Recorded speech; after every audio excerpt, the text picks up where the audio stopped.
Paper के solution में अब हम बात करेंगे करंट अफेयर्स वाले पोर्शन को लेकर। और करंट अफेयर्स में जो पहला क्वेश्चन है यह है क्वेश्चन नंबर 72, जिसमें कहा गया है कि जापान में शुरू हुई कबीर यात्रा और इस कबीर यात्रा का नेतृत्व किस संस्था ने किया, यह पूछा गया है। जापान में शुरू हुई कबीर यात्रा का नेतृत्व किस संस्था के द्वारा किया गया? ऑप्शन है आपके ललित कला अकेडमी जयपुर, दूसरा राजस्थान संगीत नाटक अकेडमी जोधपुर, तीसरा है मलंग संस्था बीकानेर, या फिर चौथा ऑप्शन रूपायन संस्थान जोधपुर। तो दरअसल संत कबीर के विचारों को लेकर जापान के ओसाका में, ये ओसाका जापान, इसमें ओसाका विश्वविद्यालय का भी योगदान था, उसका भी सहयोग था। उसके द्वारा एक यात्रा शुरू हुई जिसको कहा गया कबीर यात्रा, और ये कबीर यात्रा शुरू की गई मलंग संस्था के द्वारा जो कि बीकानेर की है। और इस मलंग संस्था के संस्थापक कौन है? मलंग संस्था जिसके संस्थापक हैं गोपाल सिंह। तो इनके द्वारा ये यात्रा शुरू की गई। तो जापान में कबीर यात्रा शुरू की गई कबीर के विचारों को लेकर। यात्रा कब शुरू हुई अगर ये पूछा जाए तो बस एक सवाल इसमें बचता है, यात्रा शुरू की गई थी 5 जुलाई 2025। 5 जुलाई 2025 को यात्रा शुरू हुई। मलंग संस्था जिसके संस्थापक गोपाल सिंह हैं, और ओसाका जापान में ये कार्यक्रम शुरू किया गया। अगला सवाल है राजस्थान की पहली बाइक ऑन रेंट सेवा, इसका शुभारंभ कहां से किया गया? बाइक ऑन रेंट यानी कि आप किराए पर मोटरसाइकिल ले सकते हैं, और ये सुविधा अब ऐसे प्राइवेट फर्म तो बहुत सी चला रही है। राजस्थान सरकार के द्वारा कब शुरू हुआ? तो राजस्थान सरकार के द्वारा पहली ऐसी सेवा राजस्थान के सहकारिता विभाग के द्वारा, सहकारिता विभाग राजस्थान द्वारा, और इसके जो मंत्री हैं सहकारिता विभाग के ये हैं गौतम कुमार तक, इन्होंने इसका शुभारंभ किया। कब किया? तो जून के महीने में 28 तारीख को, 28 जून 2025 को। और कहां से किया? तो ये शुभारंभ किया है उदयपुर से। तो यानी सवाल का उत्तर क्या होगा? डी, उदयपुर।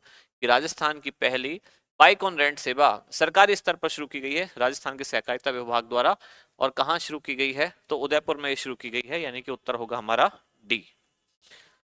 इसके बाद अगला सवाल करंट अफेयर्स का ये है, क्वीन ऑफ राजस्थान 2025 इसके चौथे संस्करण में मिस कैटेगरी का खिताब किसने जीता? इसमें दो कैटेगरी है, एक तो है मिस कैटेगरी और दूसरी है मिसेज। मिस कैटेगरी में तो जीता पलक शर्मा ने, पलक मिश्रा, और मिसेज कैटेगरी में जीता शालिनी शर्मा। अब हमसे मिस कैटेगरी वाला पूछा गया है, यानी कि उत्तर क्या होगा? सी, पलक मिश्रा। अगला सवाल है राजस्थान में करियर क्रिएटर पोर्टल किसके द्वारा विकसित किया गया है? केवल सीधा सीधा नाम पूछा गया है। तो ये करियर क्रिएटर पोर्टल करियर संबंधी जानकारी उपलब्ध कराएगा। टाटा की कंसल्टेंसी सर्विस यानी कि टीसीएस के द्वारा ये कार्यक्रम शुरू किया गया। उत्तर होगा हमारा सी। अगला है पूगल बीकानेर में निर्माणाधीन सोलर पार्क, इस सोलर पार्क की कुल क्षमता पूछी गई है, कितनी होगी? ऑप्शन है आपके 1500 मेगावाट, 2000 मेगावाट, 2450 मेगावाट या 3000 मेगावाट। तो बीकानेर के पूगल में जो सोलर पार्क बनाया जा रहा है, अच्छा एक तो इसमें सोलर एनर्जी कंजर्व होगी, इसके साथ साथ कुछ बैटरी आधारित स्टोरेज क्षमता भी होगी। हमसे केवल सोलर वाला पूछा गया है, तो सोलर वाली क्षमता कितनी है? 2450 मेगावाट। राजस्थान पुलिस के द्वारा सुरक्षा सखी संवाद पखवाड़ा, इसका आयोजन किस तिथि को किया गया? तिथि आपसे पूछी गई है। पहला है 15 से 20 अगस्त, दूसरा है 1 से 15 सितंबर, तीसरा 5 से 20 सितंबर या 1 से 10 अक्टूबर। पहले तो ये है क्या? सुरक्षा सखी किसको कहेंगे? कुछ महिलाओं को ट्रेनिंग दी जाएगी कि महिला सुरक्षा के प्रति वो क्या क्या उत्तरदायित्व है, वो जागरूकता लाएं बाकी समाज में। यानी कुछ महिलाओं को ट्रेनिंग दी जाएगी कि महिलाओं के प्रति हो रहे जो अपराध हैं उनमें कैसी कमी लाई जाए। अब उनको कहा गया सुरक्षा सखी। ये सुरक्षा सखियां अब घर घर जाकर बताएंगे, जागरूकता कार्यक्रम संचालित करेंगे। और ये जागरूकता कार्यक्रम राजस्थान पुलिस का अभियान है जिसका शुभारंभ किया गया कब? 1 से 15, संचालन 1 से 15 सितंबर। ये कार्यक्रम है राजस्थान पुलिस का। इसमें सुरक्षा सखी यानी कि कुछ महिलाओं को ट्रेनिंग दी जाएगी। उद्देश्य है महिला अपराध में कमी लाना। और ये कमी कैसे आएगी? अपराधों के प्रति महिलाओं में जागरूकता, अपराधों के प्रति जागरूकता लाना। और ये जागरूकता कौन लाएगा? तो ये जागरूकता लाएगा कौन? सुरक्षा सखी। सुरक्षा सखी कौन होगी? जिसको राजस्थान पुलिस के द्वारा ट्रेनिंग दी जाएगी, समझाया जाएगा कि महिलाओं के प्रति यदि अपराध होता है तो कहां शिकायत करनी है, आगे क्या प्रोसीजर है, उसको कहा गया सुरक्षा सखी। इसके बाद है क्वेश्चन नंबर 78। अगला सवाल है यूनाइटेड ग्लोबल पीस फाउंडेशन यानी कि यूजीपीएफ, इसका राष्ट्रीय सम्मेलन किस शहर में आयोजित किया गया? शहर के नाम दिए गए हैं, आपसे पूछा गया है कौन से शहर में हुआ। ऑप्शन है आपके जयपुर, जोधपुर, बीकानेर या फिर उदयपुर। 11 और 12 अक्टूबर को यह आयोजित किया गया था। तिथि क्या है? 11-12 अक्टूबर 2025। थीम क्या थी? यानी कि ये तो हो गया कि कब आयोजित हुआ। थीम क्या थी? किस विषय पर आयोजित हुआ? तो इसका विषय था सर्वे भवन्तु सुखिनः, यानी कि सभी सुखी रहें। इस विषय पर आयोजित किया गया। और कहां आयोजित किया गया ये आपसे पूछा गया है। तो ये आयोजित किया गया बीकानेर के एक होटल में, यानी कि उत्तर हमारा क्या होगा? C, Bikaner. United global peace foundation का ये कार्यक्रम था जो कि राजस्थान के बीकानेर में आयोजित किया गया। ये हुआ क्वेश्चन नंबर 78। इसके बाद दो क्वेश्चन और हैं करंट अफेयर्स के, दो क्वेश्चन और हैं। एक है क्वेश्चन नंबर 79। 79 है राष्ट्रीय पोषण माह 2025 कब से कब हुआ? ये तो बताया गया है 17 सितंबर। इससे शुरू होकर चला कब तक? 16 अक्टूबर। इसमें पूछा गया राजस्थान को कौन सा स्थान हासिल हुआ? पहले स्थान पर रहा गुजरात, दूसरे स्थान पर रहा राजस्थान, तीसरे स्थान पर रहा छत्तीसगढ़। अब हमसे सिर्फ राजस्थान का ही पूछा गया है, तो राजस्थान का स्थान इसमें पोषण माह में कौन सा रहा? दूसरा, यानी उत्तर हमारा क्या होगा? बी। अब इसके बाद एक लास्ट क्वेश्चन और बचा है, और ये क्वेश्चन है खेलो इंडिया यूनिवर्सिटी गेम 2025 का आयोजन राजस्थान के कितने शहरों में किया गया? खेलो इंडिया यूनिवर्सिटी गेम का आयोजन पहले तो कब से कब हुआ? तो इसका शुभारंभ हुआ था 24 नवंबर और ये कब तक चले? 5 दिसंबर 2025। ये तो हो गया शुभारंभ। इसका संस्करण ये कौन सा था? तो ये इसका 5वां संस्करण था। आयोजन कहां हुआ? तो आयोजन हुआ राजस्थान में। राजस्थान, राजस्थान के कितने शहरों में हुआ? तो ये शहर हैं 7। कौन कौन से? जयपुर, जो राजस्थान के 7 संभाग हैं। दूसरा उदयपुर, तीसरा जोधपुर, चौथा कोटा, पांचवा बीकानेर,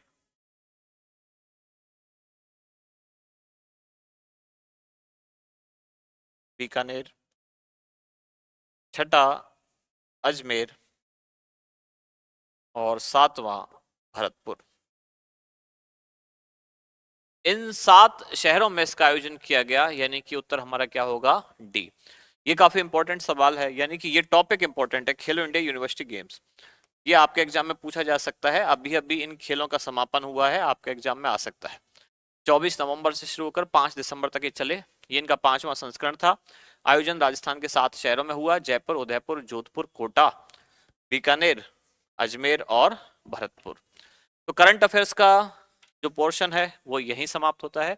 अब जो बाकी के क्वेश्चन है वो आगे आने वाले सर आपके साथ डिस्कस करेंगे। हमारी क्लास यहीं समाप्त होती है। धन्यवाद।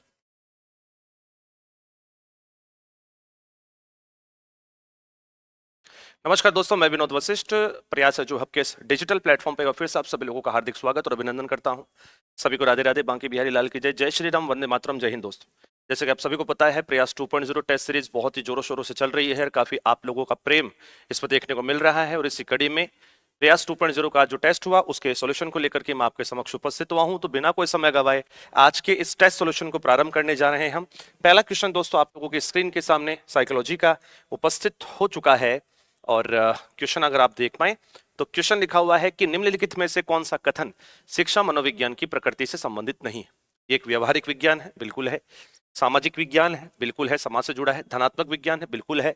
पॉजिटिविटी का संचार करता है, लेकिन एक नॉर्मेटिव, एक नियामक विषय नहीं है, यानी कि इसके नियम और कानून सभी लोगों पर एक जैसे लागू नहीं होते हैं। तो इसका उत्तर सही हो जाएगा ऑप्शन नंबर डी, यानी कि मानकीय विज्ञान है। नहीं, ये मानकीय विज्ञान नहीं। अगले सवाल की ओर देखते हैं। अगला सवाल दोस्तों अपने साइकोलॉजी का चौथा सवाल ये रहा, बाल केंद्रित शिक्षण विधि का अर्थ है पहला, बच्चों को शिक्षक का अनुसरण और अनुकरण करने के लिए कहना, बच्चों को पूरी तरह से स्वतंत्रता देना, बच्चों को नैतिक शिक्षा देना, बच्चों की अभिव्यक्ति और उनकी सक्रिय भागीदारी को महत्व देना। तो दोस्तों अगर आप देख पाए तो ऑप्शन तो चारों ही थोड़े थोड़े ठीक है, लेकिन सबसे ज्यादा बेहतरीन उत्तर जो है वो ऑप्शन नंबर 4 है कि बच्चों को अभिव्यक्ति का और सक्रिय भागीदारी को महत्व देना, कि वो भी अपने आप को इन्वॉल्व कर सके एजुकेशन के इस सिस्टम में आपके साथ साथ। चलिए अगला सवाल आपकी स्क्रीन के ऊपर ये रहा दोस्तों, आखा तीज का त्योहार, ये अपना क्वेश्चन है नहीं, ये रहा, एक किशोर जिसने औपचारिक संक्रियात्मक विचार विकसित कर लिया है वह, पहला ऑप्शन भविष्य के बारे में व्यवस्थित रूप से सोच सकता है, बिल्कुल सोच सकता है। किसी भी दी गई परिस्थिति के लिए व्यवस्थित रूप से विभिन्न संभावनाएं उत्पन्न करता, बिल्कुल करता है। उस दुनिया के बारे में भी सोच लेता है जो वास्तविक रूप में यानी कि अमूर्त चिंतन कर लेता है, बिल्कुल कर लेता है। और आगमनात्मक तर्क कर सकता है। अगर आप इस 8वें क्वेश्चन की तरफ नजर दौड़ाएंगे दोस्तों, 8वें क्वेश्चन की तरफ आप अगर नजर दौड़ाएंगे तो इसके अंदर सभी ऑप्शन जो हैं वो एक किशोर अधिगमकर्ता के लिए बेस्ट ऑप्शन लगते हुए महसूस होते हैं। यानी कि यहां ऑप्शन नंबर 1, 2, 3 और 4 ये सारे ही कथन जो है सही माने जाएंगे दोस्तों। चलिए अगला सवाल आपकी स्क्रीन के ऊपर ले आते हैं। कौन सा सिद्धांत अधिगम के व्यवहारवादी सिद्धांतों में सम्मिलित नहीं है? यानी एक तरीके से कौन व्यवहारवादी नहीं है? तो आप सब जानते हैं त्रुटि और प्रयास का सिद्धांत थॉर्नडाइक ने दिया था, तो वो व्यवहारवादी था। शास्त्रीय अनुबंधन का सिद्धांत पावलोव ने दिया था, वो व्यवहारवादी था। क्रिया प्रसूत अनुक्रिया का सिद्धांत आपके स्किनर ने दिया था, वो व्यवहारवादी था। लेकिन क्षेत्र सिद्धांत जो कि कुर्ट लेविन ने दिया था वो व्यवहारवादी नहीं बल्कि एक संज्ञानवादी विचारक था। ठीक है, तो यहां से उत्तर हो जाएगा ऑप्शन नंबर सी। इसके अलावा अगला क्वेश्चन देखें। अगला क्वेश्चन दोस्तों आपके है क्वेश्चन नंबर 16। आप किस छात्र को एक समस्यात्मक बालक के रूप में मानेंगे? जो कक्षा शिक्षण के दौरान बहुत से प्रश्न करता है, जो कक्षा शिक्षण के दौरान पढ़ाई की ओर ध्यान देता है, जो कक्षा के छात्रों से अलग अपने आप में ही खोया रहता है, या अपनी क्रियाओं से कक्षा में अनुशासनहीनता बढ़ाता है। क्वेश्चन नंबर 16 जो है वो आपके सामने है। इसका सही उत्तर क्या होगा दोस्तों, फटाफट से बताएं। तो अगर आप देखें तो समस्यात्मक बालक वो होता है दोस्तों, मैंने पहली लाइन आपको नोट्स पे लिखाई थी कि ऐसे बालक जिनके जीवन का एकमात्र उद्देश्य अपनी कक्षा के शिक्षण कार्य को बाधित करना होता है, वो समस्यात्मक बालक कहलाते हैं। तो आप देखिए समस्या पैदा कर रहा है, अनुशासनहीनता कर रहा है, क्लास के सिस्टम को बिगाड़ने की कोशिश कर रहा है। तो ऑप्शन नंबर डी जो होगा वो इसका बिल्कुल करेक्ट उत्तर हो जाएगा। चलिए अगला सवाल पे चलते हैं।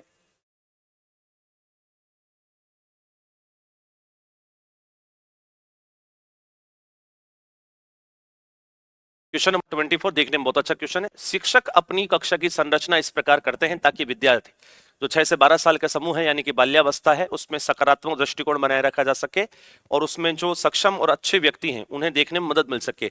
ये एरिक्सन के अनुसार मनोसामाजिक विकास के किस चरण की ओर इंडिकेट करता है? किस चरण की ओर ये इंडिकेट करता है? तो 24 जो है क्वेश्चन, इसके अंदर अगर आप देखें तो ये देखना चाहता है मेहनती, सक्षम, मूल्यवान, मेहनती और परिश्रम, यानी कि जहां पर मेहनत करने की बात आती है परिश्रम बनाम हीनता, परिश्रम बनाम हीनता जो अवस्था है वो इस सिद्धांत से जुड़ी हुई नजर आ रही है।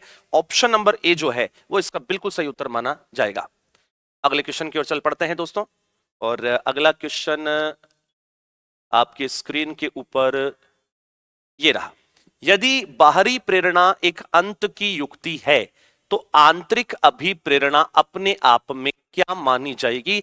इंटरनल मोटिवेशन का संबंध जो है वो किससे माना जाएगा? तो ध्यान रखना दोस्तों, बाहरी प्रेरणा जो है वो किसी दूसरे को देख करके अंत करती है, यानी कि जैसे मुझे किसी को देख करके मन हुआ, जैसे मुझे बनना है फर्स्ट ग्रेड का लेक्चरर, तो किसी को बनते हुए देख लिया तो मेरे उसको देख के मेरे बनने की इच्छा हुई, तो ये यहाँ पर खत्म हो जाएगी।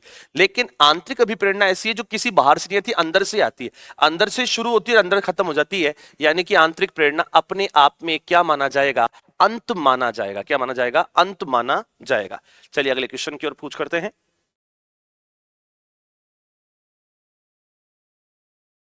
संज्ञानात्मक अधिगम के अंतर्गत, कॉग्निटिव लर्निंग के अंतर्गत प्रच्छन्न अधिगम का प्रमुख सिद्धांत क्या है? यह सिद्धांत क्या कहता है? बिना पुरस्कार और पुनर्बलन के भी सीखना होता है, केवल पुरस्कार से सीखना होता है, केवल दंड से सीखना होता है, या केवल अनुकरण के द्वारा सीखा जा सकता है? इसमें सही उत्तर क्या होना चाहिए? तो ध्यान रखना दोस्तों, संज्ञानात्मक अधिगम का मतलब होता है मानसिक अधिगम। कौन सा अधिगम? मानसिक अधिगम। और मानसिक अधिगम जो होता है उसमें बिना पुरस्कार के और पुनर्कलन के भी सीखा जा सकता है। यानी जरूरी नहीं कि हर बार सीखने के लिए आपको पुरस्कार की जरूरत हो या हर बार आपको पुनर्बलन चाहिए हो, नहीं, बिना पुरस्कार और पुनर्बलन के भी सीखा जा सकता है, क्योंकि सीखना एक मानसिक प्रक्रिया है, किसी लालच पर आधारित प्रक्रिया नहीं है। ऐसा कॉग्निटिव जो अपने जीन पियाजे हुए हैं, आपके क्या नाम से है, ये कोहलर नाम के हुए हैं, मैक्स वर्दीमर हुए हैं, इन सभी की यही विचारधारा रही है। चलिए अगले सवाल की ओर चलते हैं।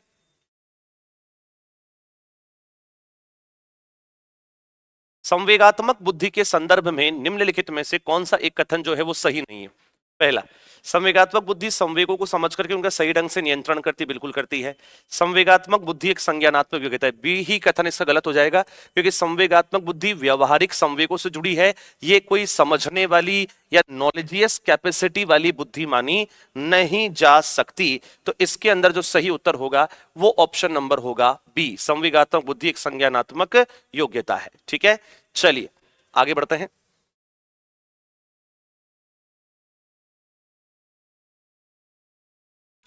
कौन सा समायोजन तंत्र शराब या नशीले पदार्थों का उपयोग दुश्चिंता से बचने के लिए करता है? परिहार, संज्ञानात्मक पुनर्गठन, पलायन द्वारा समायोजन, या बीमारी द्वारा समायोजन? बहुत ही बेहतरीन क्वेश्चन है और मेरे हिसाब से ये क्वेश्चन सिलेक्शन के लिए बहुत बेहतरीन है। ध्यान रखना दोस्तों, अगर कोई व्यक्ति शराब पी रहा है या नशीले पदार्थों का सेवन कर रहा है, मतलब वो परिस्थिति से भागने की कोशिश कर रहा है। वो क्या कर रहा है? परिस्थिति से भागने की कोशिश कर रहा है। और कोशिश का मतलब भागना मतलब पलायन, तो पलायन कहां है? ये रहा ऑप्शन नंबर सी, पलायन करके वो समायोजन कर रहा है, उस स्थिति से अपने आप को बचाने की कोशिश कर रहा है। तो सही आंसर हो जाएगा ऑप्शन नंबर सी। अगले क्वेश्चन की ओर चलते हैं। निम्नलिखित में से कौन सा एक कथन विकास की प्रकृति को सही रूप से इंडिकेट करता है? विकास एक सतत प्रक्रिया है, बिल्कुल है साहब। विकास केवल आनुवांशिक से होता है, ठीक है। सभी व्यक्तियों में विकास की दर समान होती है, नहीं भैया ये तो गलत है। विकास विशिष्ट से सामान्य की ओर अग्रसर होता है, यार ये भी गलत है, ये भी गलत है, ये भी गलत है, ये भी गलत है। सही आंसर हो जाएगा विकास एक सतत प्रक्रिया है, यानी कि लगातार चलने वाली प्रक्रिया है जो जीवन पर्यंत आपके चलती रहती है। इसमें हरलॉक और स्किनर के नाम भी देखने को मिलते हैं। चलिए अब हमारा स्कूल मैनेजमेंट का सेगमेंट चालू हो चुका है। Social media interface for learning engagement यानी कि स्माइल जो कार्यक्रम है, इसमें शिक्षा नवाचार के कौन से चरण को मल्टी मॉडल टीचिंग अर्थात बहुविध शिक्षण प्रणाली के रूप में विकसित किया गया था? प्रथम चरण, द्वितीय चरण, तृतीय चरण या चतुर्थ चरण? इसके अंदर सही उत्तर क्या होने वाला है दोस्तों? तो सही आंसर होगा ऑप्शन नंबर सी, स्माइल का थर्ड फेज। जो स्माइल का तृतीय चरण था उसमें मल्टी मॉडल यानी कि बहुविध शिक्षण प्रणाली के उपयोग पर बल दिया गया था, इसे विकसित किया गया था। अगला, सब बच्चे सीख सकते हैं और सभी शिक्षक सिखा सकते हैं यानी कि पढ़ा सकते हैं। यह आदर्श वाक्य किससे संबंधित है? समग्र शिक्षा अभियान से नहीं है। गुणवत्ता शिक्षा हेतु राज्य पहल, स्माइल कार्यक्रम, राजस्थान के शिक्षा में बढ़ते कदम? सही आंसर हो जाएगा गुणवत्ता युक्त शिक्षा के लिए राज्य पहल यानी कि SIQE, state initiative for quality improvement या क्वालिटी इनरिचमेंट। बिल्कुल साहब, SIQE, बिल्कुल गुणवत्तापूर्ण शिक्षा के लिए राज्य पहल जो है SIQE जो है वो इस प्रश्न का क्या होगा? सही उत्तर माना जाएगा, state initiative for quality education. चलिए निम्नलिखित को सुमेलित कीजिए। गार्गी पुरस्कार, तो गार्गी पुरस्कार तो भैया देखो 1998 में आया था। मुख्यमंत्री हमारी बेटी योजना, ठीक है, पालनहार योजना और विश्व स्तरीय स्नातक योजना, इस प्रश्न का सही उत्तर क्या होने वाला है? तो अगर आप देखें तो पहले में 4 और पहले में 4, दूसरे के अंदर 3, ये मुख्यमंत्री हमारी बेटी योजना 2015-16 में शुरू हुई थी। पालनहार योजना शुरू हुई थी दोस्तों आपके 2010-11 में, और विश्व में या स्नातक शिक्षा विदेश शिक्षा योजना ये चालू हुई थी 2005 में। तो 4 3 2 1, 4 3 4 3, ये इसका सही उत्तर हो जाएगा। 4 3 2 और 1, ये सुमेलित करना था कि कौन सी योजना किस वर्ष आपके शुरू की गई थी। अगला क्वेश्चन देखते हैं। आरटीई के तहत आवंटित गैर सरकारी विद्यालयों में प्रवेश लेने के पश्चात कोई छात्र कक्षा 8 उत्तीर्ण करने से पहले विद्यालय परिवर्तित नहीं कर सकता। विद्यालय परिवर्तन कर सकता है लेकिन सरकार की फीस का पुनर्भरण करेगी। विद्यालय परिवर्तन कर सकता है लेकिन सरकार फीस का पुनर्भरण नहीं करेगी। ये उपरोक्त सभी कथन जो हैं वो सत्य माने जाएंगे। इसके अंदर सही उत्तर क्या आएगा? तो सही उत्तर होगा ऑप्शन नंबर सी, कि अगर आप चाहें तो विद्यालय परिवर्तन कर सकते हैं लेकिन फिर आपको पैसा देना पड़ेगा, गवर्नमेंट आपका भार वहन नहीं करेगी। सीधा सीधा उत्तर है। मेरे हिसाब से इसमें कहीं कोई कंफ्यूजन आपको नहीं हुआ होगा। आरटी 2009 की धारा 29 के अनुपालना में किए जाने वाले कार्यों के लिए राजस्थान में किस संस्था को अधिकृत घोषित किया गया है? तो ये आपको बिल्कुल सरल सवाल लगा होगा। इसके लिए हमने RSCERT उदयपुर को पंजीकृत किया है, राजस्थान राज्य शैक्षिक अनुसंधान एवं प्रशिक्षण परिषद उदयपुर। ये इसका सही उत्तर माना जाएगा। अगला सवाल देखते हैं। आरटीई के तहत 6 साल से अधिक उम्र का बालक जो किसी भी स्कूल में आज तक एडमिशन नहीं लिया, ऐसे बालक को किस कक्षा में प्रवेशित किया जाएगा? उसके हिसाब से कैसे किया जाएगा? तो 59 नंबर का जो क्वेश्चन आप लोग देख पा रहे हैं, इसके अंदर अगर आप देखें तो आपको पहले मैंने बता रखा है आयु के हिसाब से ही एडमिशन दिया जाता है। तो 6 साल का बच्चा है तो पहली क्लास में, 7 साल का बच्चा है तो दूसरी में, 8 साल का है तो तीसरे में, इस तरीके से। और ऐसे ही ड्रॉप आउट बच्चों के साथ भी यही ट्रीट किया जाता है कि आयु के हिसाब से ही एडमिशन दिया जाता है। अगला क्वेश्चन देख लेते हैं। आरटीई के अंदर जो संशोधन हुए हैं उन्हें आपको जोड़ना है और उसको सुमेलित करना। आरटीई का संशोधन अधिनियम 2012, आरटीई का अधिनियम संशोधन 2012 अगर आप देखें तो इसके अंदर संशोधन की आपको लिस्ट देखनी है। तो 2012 जो हुआ था इसके अंदर आरटीई को वैदिक पाठशालाओं में लागू नहीं होना, ये था इसका 2012 वाले का। तो ठीक है, तो पहले में हो गया 4, पहले में 4, दूसरे के अंदर 2017 के अंदर आयु विस्तार हुआ था, शिथिलीकरण। ठीक है, आरटी का संशोधन 2019 के संशोधन से 5 और 8 में रोकने का प्रावधान, नो डिटेंशन पॉलिसी हो गई। और लास्ट में बच गया 1, यानी विशेष शिक्षकों के अनुपात का निर्धारण। तो ये हो गया 4 3 2 और 1, 4 3 2 और 1, 4 3 1 2 4 1 4 3 2 और 1। सी इसका जो होगा वो सही उत्तर हो जाएगा दोस्तों। राष्ट्रीय शिक्षा नीति की प्रभावी क्रियान्वयन के लिए संचालित जो स्टार्स योजना है उसके बारे में गलत कथन पहचानना है। यह 23 फरवरी 2021 को प्रारंभ हुआ था, 2021 से 2026 तक संचालित हुआ था। इसमें केंद्र राज्य की वित्तीय भागीदारी 60-40 रखी गई थी, या इसमें केवल 6 राज्यों को सम्मिलित किया गया था? केवल 6 राज्यों को सम्मिलित किया गया था। इसमें सबसे पहली बात, बाकी सारी बातें सही है लेकिन 60-40 की भागीदारी का कहीं वर्णन देखने को नहीं मिलता। तो इसमें सी होगा वो सही उत्तर माना जाएगा स्टार्स योजना के अंतर्गत। इसके अलावा अगले क्वेश्चन की ओर चलते हैं सॉल्यूशन में। राजकीय विद्यालयों में संचालित विद्यार्थी दुर्घटना बीमा योजना के बारे में कौन सा कथन असत्य है? दुर्घटना में यदि मृत्यु हो जाती है तो बीमा धनराशि 1 लाख रुपए दिए जाएंगे, शारीरिक क्षति होने पर 10,000 रुपए दिए जाएंगे। ये योजना 14 नवंबर 1998 को प्रारंभ की गई थी। या सामान्य चोट आने पर 24 घंटे अस्पताल में भर्ती रहने पर 5,000 रुपए दिए जाएंगे। इसमें सही उत्तर जो माना जाएगा वो होगा ऑप्शन नंबर सी। ये गलत कथन है, ये 14 नवंबर 1998 को शुरू नहीं हुआ था, ये इसका गलत कथन है। बाकी जितने भी कथन है वो इसके सत्य और बिल्कुल सही कथन माने जाएंगे। अगला सवाल देख लेते हैं। विद्यालय सूचना तंत्र प्रणाली को मजबूत करने के लिए EMIS, डाइस, यूडाइस, शाला सिद्धि इत्यादि को विकसित करने वाली संस्था कौन सी? इत्यादि को विकसित करने वाली संस्था कौन सी है? तो इसमें नाम आता है न्यूपा का। इसमें किसका नाम आता है? न्यूपा का, national university of educational planning and administration. तो न्यूपा कहाँ है? न्यूपा कहाँ है? न्यूपा ये रहा साहब, न्यूपा, राष्ट्रीय शैक्षिक योजना एवं प्रशासन विश्वविद्यालय न्यूपा, नई दिल्ली, इसको ये जिम्मेदारी दी गई है।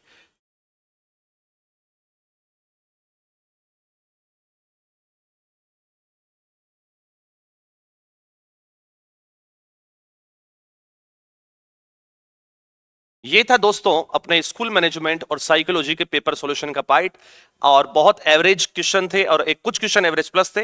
जिन्होंने भी निश्चित रूप से इसके अंदर अगर 10 में से 8 या 7 क्वेश्चन भी सॉल्व किए हैं, मेरे हिसाब से उनका प्रदर्शन आने वाले मुख्य परीक्षा में बहुत जोरदार रहने वाला है। तो भविष्य की इन्हीं शुभकामनाओं के साथ मैं मिलूंगा आपसे कुछ दिनों बाद जल्दी ही। That's it, that's all for today. Love you all, thank you. Radhe Radhe सभी को। देखिए पहला क्वेश्चन अपने इतिहास का, पीड़ितों का पंछीड़ा गीत किसका है? देखिए पीड़ितों का पंछीड़ा गीत ये विजय सिंह पथिक की रचना है। पीड़ितों का पंछीड़ा किसने लिखा? विजय सिंह पथिक के द्वारा लिखा गया पीड़ितों का पंछीड़ा। अर्जी गीत है माणिक्यलाल वर्मा का। इन्होंने अर्जी शीर्षक से गीत लिखा। और हीरालाल शास्त्री की बात करें हम,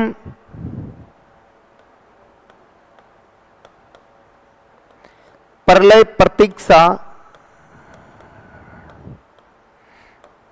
नमो नमः, और एक है प्रत्यक्ष जीवन शास्त्र। ये इनकी जीवनी है। ये दोनों हैं हीरालाल शास्त्री। सागरमल गोपा की बात करें तो सागरमल गोपा, एक तो इनकी रचना है जैसलमेर में गुंडा राज। जैसलमेर में गुंडा राज,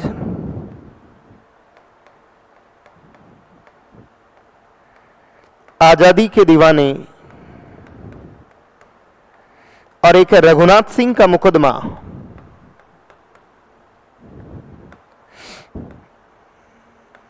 रघुनाथ सिंह का मुकदमा।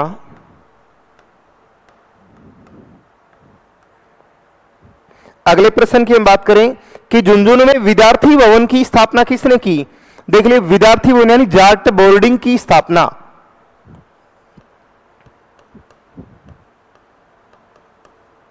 जाट बोर्डिंग झुंझुनू या विद्यार्थी भवन की स्थापना जो है ये हरलाल सिंह खर्रा के द्वारा की गई। सरदार हरलाल सिंह खर्रा, इनको सरदार की उपाधि प्राप्त थी। सरदार हरलाल सिंह खर्रा के द्वारा स्थापना की गई थी। नंबर 23 है कि मेवाड़ भीलकोर का मुख्यालय कहां पर स्थित है? देखिए मेवाड़ भीलकोर बटालियन की स्थापना 1841 में महाराणा सरदार सिंह के द्वारा की गई, और महाराणा सरदार सिंह ने भील आंदोलन का दमन करने के लिए 1841 में खैरवाड़ा उदयपुर में मेवाड़ भीलकोर की स्थापना की, और एरिनपुरा में थी Jodhpur lesion battalion. Jodhpur lesion battalion ये थी कहां? एरिनपुरा में।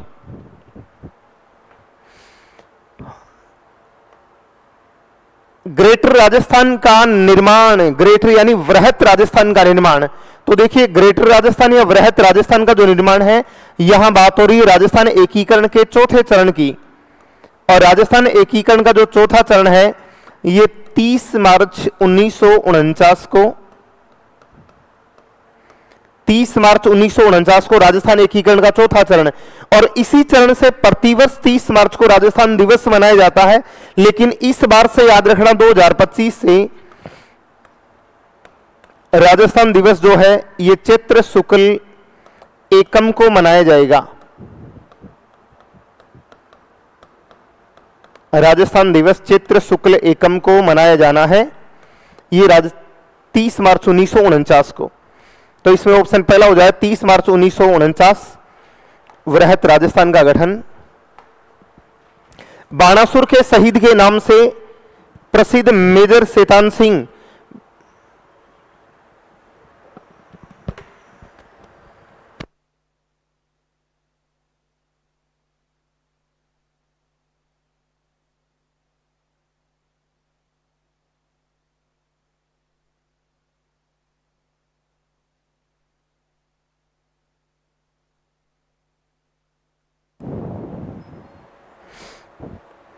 अगला देखिए बाणासुर के शहीद के नाम से प्रसिद्ध मेजर शैतान सिंह का संबंध किस जिले से है? तो देखिए इनका संबंध है कहां से? जोधपुर से। शैतान सिंह, मेजर शैतान सिंह का जन्म बाणासुर में 1924 में फलोदी में है बाणासुर, और ये कुमायूनी रेजिमेंट के सी कंपनी के जवान थे, और 1962 भारत चीन युद्ध में वीर गति को प्राप्त हो गए, शहीद हो गए। इसके लिए इन्हें 1963 में परमवीर चक्र से नवाजा गया, परमवीर चक्र से सम्मानित किया गया मरणोपरांत। तो जोधपुर से संबंध है इनका, वर्तमान में फलोदी।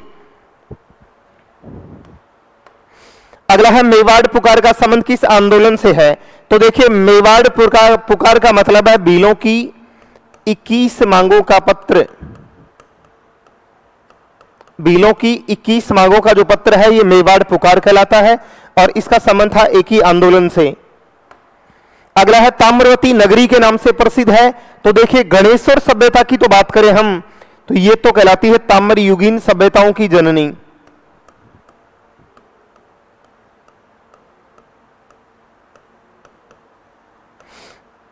ताम्रयुगीन सभ्यताओं की जननी, ताम्र संचयी संस्कृति,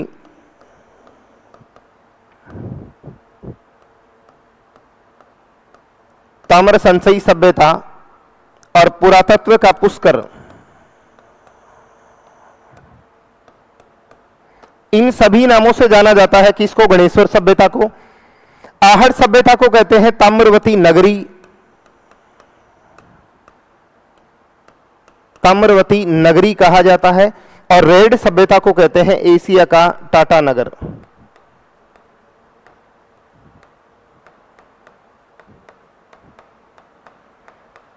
एशिया का टाटा नगर कहते हैं। तो इसमें आंसर हो जाएगा कौन सा आपका?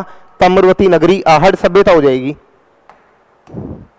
सांगा के राज्याभिषेक के समय मालवा का सुल्तान कौन था? देखिए, मालवा के राजा का नाम था नासिरुद्दीन।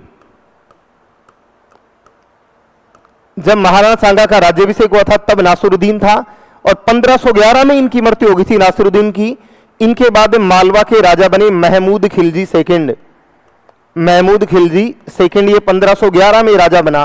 तो पूछता कि सांगा के राज्याभिषेक के समय, तो मालवा का राजा राज्याभिषेक के समय होगा कौन? ये नासिरुद्दीन हो जाएगा, नासिरुद्दीन। अगले क्वेश्चन की देखिए बात करें हम, राठौड़ वंश का प्रथम शासक कौन था जिसने अकबर की अधीनता स्वीकार करी थी?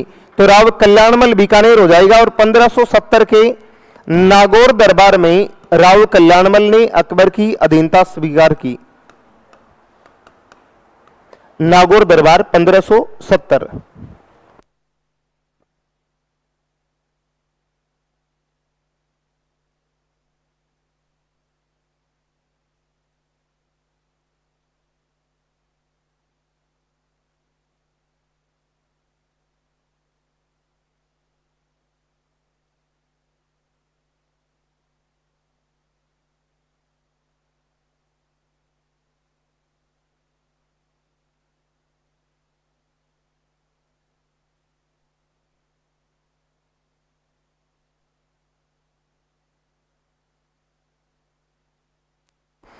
अगले क्वेश्चन की देखिए बात करें हम, अगला है कि ये साइको का आ गया प्रश्न, आमेर को सर्वप्रथम राजधानी किस कछवाहा राजा ने बनाई? तो देखिए, काकिल देव ने 1207 में आमेर को सर्वप्रथम राजधानी बनाई, और दुल्हे राय ने राजधानी बनाई प्रारंभिक राजधानी किसको? दौसा, फिर जमुआ रामगढ़।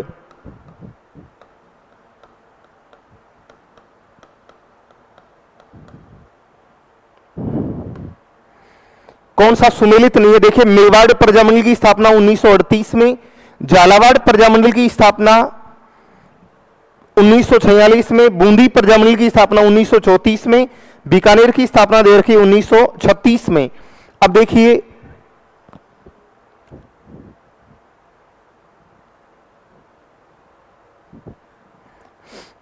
बूंदी प्रजामंडल की हम बात करें तो बूंदी प्रजामंडल की स्थापना हुई है 1931 में।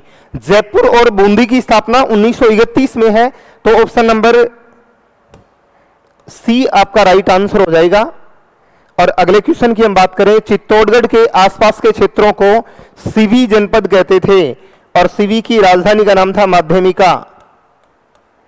माध्यमिका, जिसको वर्तमान में कहते हैं नगरी। और नगरी है वर्तमान में कहां? चित्तौड़गढ़ में। आगे अपना कोई प्रश्न है नहीं इतिहास का, इतने ही क्वेश्चन थे अपने।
प्रति हेक्टेयर पैदावार कौन सी मिट्टी में पाई जाती है? तो मिट्टी आ जाएगी कौन सी?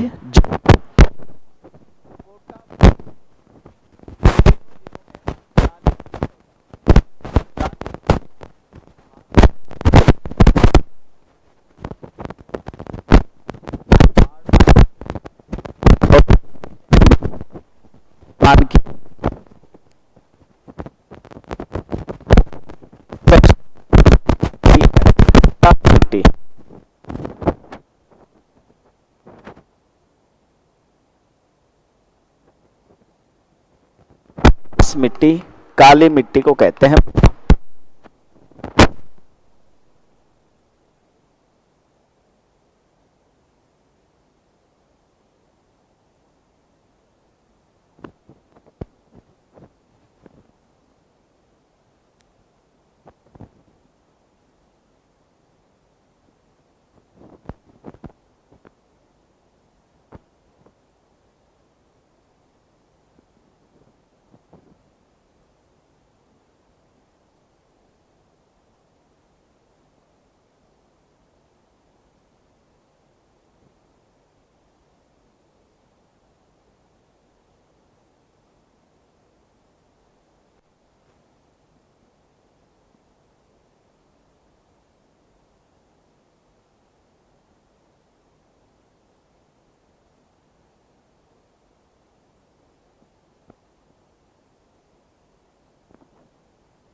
इसका पुराना नाम था छिंतर।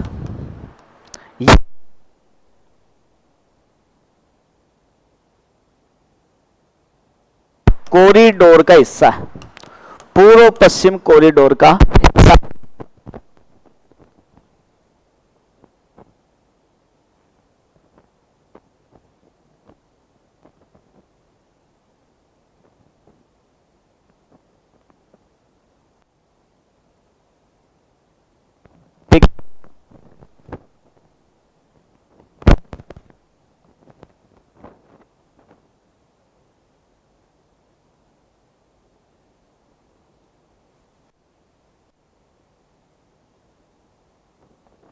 मुंबई तक, इसको दिल्ली मुंबई ग्रीनफील्ड एक्सप्रेसवे भी कहते हैं।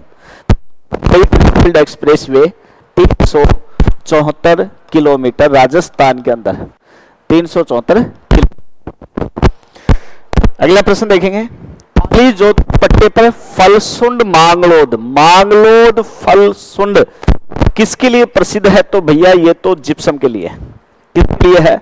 जिप्सम। जिप्सम का सबसे ज्यादा उत्पादन होता है विशेषतः बीकानेर में।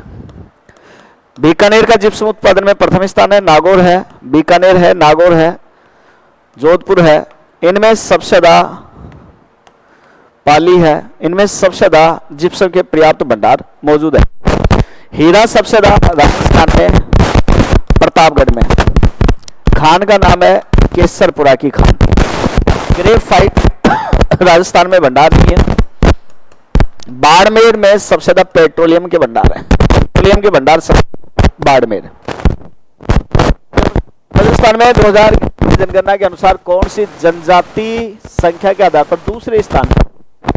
पहले स्थान पर तो सबसे ज्यादा संख्या मीणा जनजाति है, सबसे ज्यादा। और भैया दूसरा स्थान तो भीलों का। राजस्थान की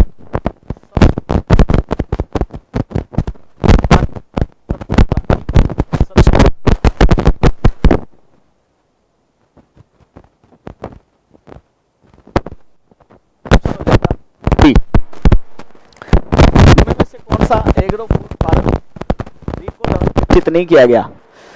पहले तो राजस्थान में कितने एग्रो फूड पार्क है? तो भैया 4 है, 4। उद्योग विहार एक बोनाडा जोधपुर में, एक नागपुर कोटा, इसमें नहीं है। चौथा है, देखो 3 हो गए, गंगानगर में दूसरा जोधपुर। मत्स्य औद्योगिक क्षेत्र, औद्योगिक क्षेत्र, और ये अलवर में है। मत्स्य औद्योगिक क्षेत्र 4 ही है। Kishangarh agro food park Kishangarh में नहीं है भैया। अगला प्रश्न देखो, ऊर्जा की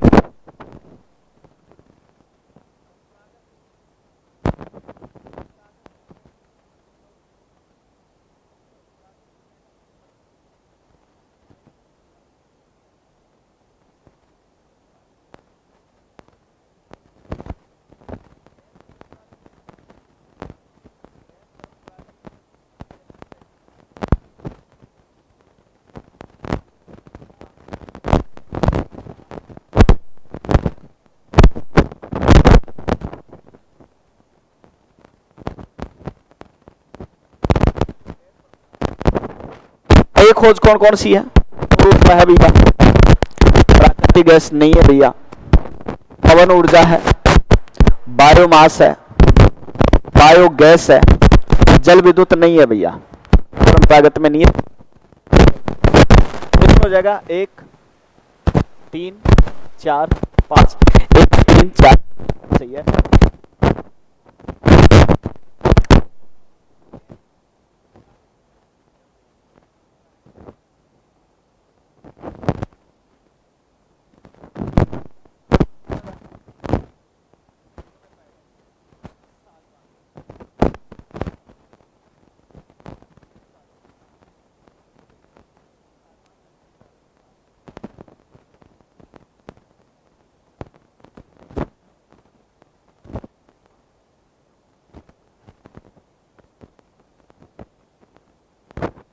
ऑप्शन में 2 जिले हैं, बांसवाड़ा उदयपुर है, बीकानेर में नहीं है, जालोर में नहीं है, सिरोही में नहीं है, बांसवाड़ा और उदयपुर में, बांसवाड़ा और उदयपुर, ये ऑप्शन हो जाएगा भैया।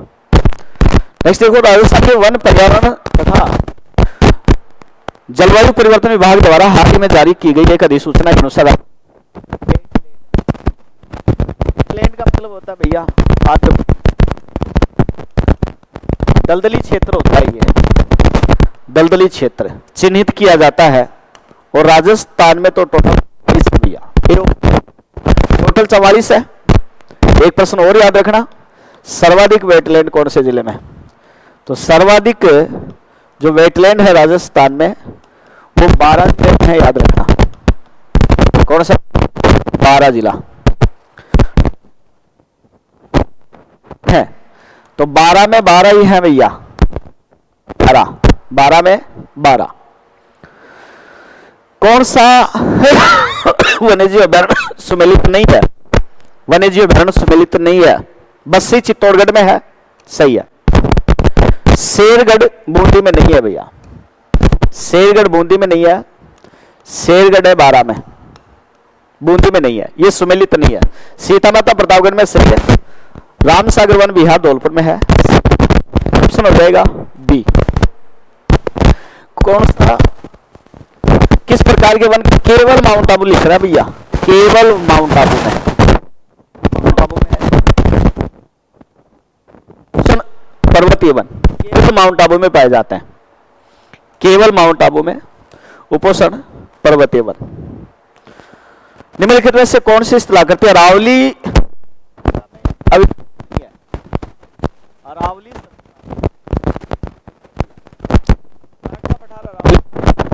उदयपुर में है, आपको पता होगा, गोगुंदा और कुंभलगढ़ के बीच में, कुंभलगढ़ के बीच में है, गोगुंदा और बीच में बोराट एग्जाम में पूछा जाता है। 1225 मीटर ऊंचाई है इसकी, 1225 मीटर ऊंचाई है। मुकुंदरा की पहाड़ी अरावली में स्थित नहीं है भैया, ये अरावली में नहीं है, अरावली में नहीं है। मुकुंदरा की पहाड़ी 4 जिलों में है, कोटा, झालावाड़, बूंदी और चित्तौड़गढ़। 4 जिलों में इनका विस्तार है। सबसे ज्यादा विस्तार 2 जिलों में है, कोटा और झालावाड़। पहाड़ी का पठार आजकल सलोवर में चला गया है,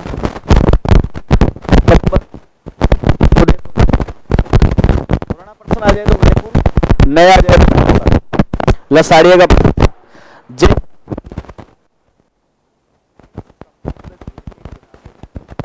संबंध की पूर्वी गिरवा की पहाड़ी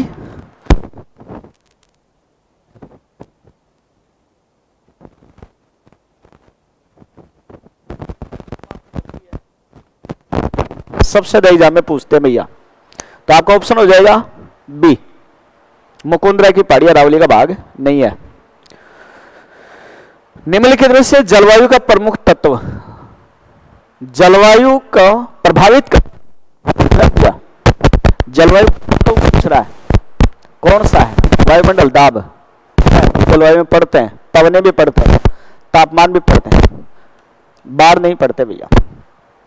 इसमें 1 2 3 1 2 3 बी ऑप्शन हो जाएगा आपका।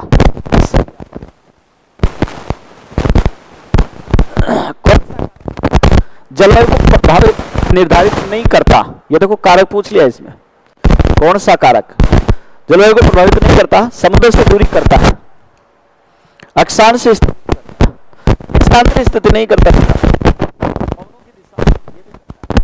जलवायु को प्रभावित करने वाला जो महत्वपूर्ण कारक है नहीं, वो तापमान है, ये याद रखना। जलवायु को प्रभावित करने वाला महत्वपूर्ण कारक तापमान है, सबसे ज्यादा एग्जाम में पूछते। उसके बाद में नंबर 2 पर अगर आ जाए ना, तो आर्द्रता जलवायु को प्रभावित करता है, आर्द्रता या वर्षा जलवायु को प्रभावित करता है। अक्षांश स्थिति, समुद्र से दूरी, पवनों की दिशा, धरातल की बनावट, पर्वतों की दिशा, ये सब जलवायु को प्रभावित करता है। अगला प्रश्न है,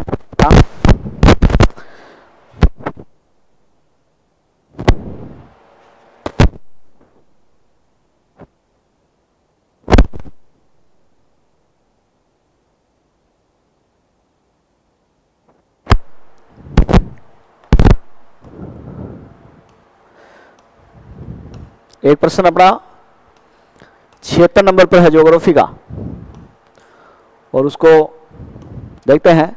पूगल बीकानेर में निर्माणाधीन सोलर पार्क की कुल क्षमता कितनी है? अभी निर्माणाधीन है भैया, कंप्लीट नहीं हुआ है।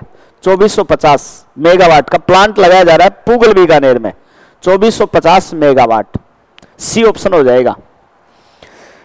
उसके बाद में प्रश्न है 82 का। 82 देखेंगे, मेजा बांध किस नदी पर है? मेजा बांध कोठारी, बहुत बार एग्जाम में पूछा जाता है। कौन सी नदी? Kothari, B option. मेजा बांध कोठारी नदी पर है और भीलवाड़ा में है, याद रखना, भीलवाड़ा में। एक और बांध बता रहा हूं मिलता जुलता, मेज बांध, मेज बांध, और ये मेज नदी पर है, मेज नदी पर, और ये बूंदी जिले में। तो मेजा, मेजा भीलवाड़ा कोठारी, मेज मेज नदी बूंदी, दोनों याद रखना। अगला प्रश्न देखिए, राजस्थान में कौन सा शहर बावड़ियों का शहर कहते हैं? बावड़ियों का शहर तो बूंदी है। टोंक को कहते हैं नवाबों का शहर, नवाबों का शहर टोंक है भैया, नवाबों का शहर। कोटा को तो आपको पता ही होगा, कोटा विशेषता है, कोटा को राजस्थान की शिक्षा नगरी कहते हैं, शिक्षा नगरी कोटा, औद्योगिक नगरी कोटा।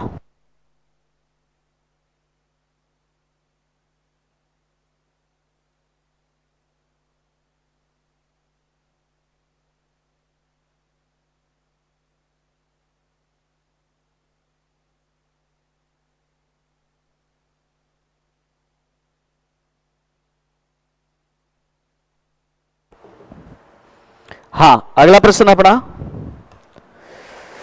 राजस्थान में सर्वाधिक गेहूं कौन से जिले में उत्पादित होता है? गंगानगर। कटोरा कहते हैं, अन्न का कटोरा कहते हैं, अन्न का कटोरा, गंगानगर को अन्न का कटोरा। इसी सदा गेहूं। अगर बात करें प्रथम स्थान की, तो वर्तमान में प्रथम स्थान पर दोस्तों याद रखना, वर्तमान में प्रथम स्थान पर है हनुमानगढ़। गेहूं में प्रथम स्थान पर हनुमानगढ़ है, दूसरे नंबर पर है श्रीगंगानगर, श्रीगंगानगर, ये दूसरे नंबर पर आ गया। इस ऑप्शन में श्रीगंगानगर सर्वाधिक गेहूं का उत्पादन करता है। निम्नलिखित में से कौन सी एक रोपण फसल है? देखो, इसमें ऑप्शन के अकॉर्डिंग हम चावल कर सकते हैं, बाकी चावल रोपण फसल में नहीं आती। इसकी रोपाई तो होती है, लेकिन रोपण जो फसलें होती हैं, इसमें मूल रूप से अगर देखा जाए ना, तो इसमें बागाती फसल शामिल होती हैं, बागाती फसलें इसमें शामिल होती हैं। विशेषतः इसमें चाय, कॉफी, नारियल, ये जो फसलें होती है ना, ये रोपण फसल में आती है। केले आदि इनके बागान होते हैं ना, वो रोपण फसलों में शामिल होती है। हालांकि यहां ऑप्शन के आधार पर चावल हो जाएगा सी। सिरोही जिले में तीव्र ढाल युक्त उबड़ खाबड़ पहाड़ियों को स्थानीय भाषा में क्या कहते हैं? सिरोही में है भाकर की पहाड़ी। अभी थोड़ी देर पहले मैंने बताया था गिरवा की पहाड़ी उदयपुर में, गिरवा की पहाड़ी उदयपुर में, बोराट का पठार, बोराट का पठार, और ये भी उदयपुर में। थली कोई पहाड़ी नहीं है, थली कहते थे चूरू वाला एरिया, इसको प्राचीन काल में कहते थे। निम्नांकित में से राजस्थान के कौन से जिले से होकर के कर्क रेखा गुजरती है? कर्क रेखा बांसवाड़ा, राजस्थान के दो जिलों से गुजरती है, एक बांसवाड़ा और एक डूंगरपुर। कर्क रेखा की राजस्थान में लंबाई 26 किलोमीटर है। कर्क रेखा को दो बार काटने वाली नदी का नाम है माही नदी, माही नदी। कर्क रेखा कहते हैं 23.5 डिग्री उत्तरी अक्षांश को, उत्तरी अक्षांश। अगला प्रश्न, बीठडी पवन ऊर्जा परियोजना, बीठडी पहले था जोधपुर में, वर्तमान में आ गया फलोदी में। पहले जोधपुर, वर्तमान में फलोदी। जनगणना 2011 के अनुसार राजस्थान के किस जिले की साक्षरता दर सर्वाधिक है? साक्षरता सबसे ज्यादा कोटा की, साक्षरता दर सबसे ज्यादा है कोटा की। कोटा की साक्षरता दर 76.6% है दोस्तों, याद रखना। कोटा की सबसे ज्यादा है, सबसे ज्यादा साक्षरता है कोटा की। दूसरे नंबर पर दोस्तों जयपुर है। तीसरे नंबर पर है झुंझुनू साक्षरता में।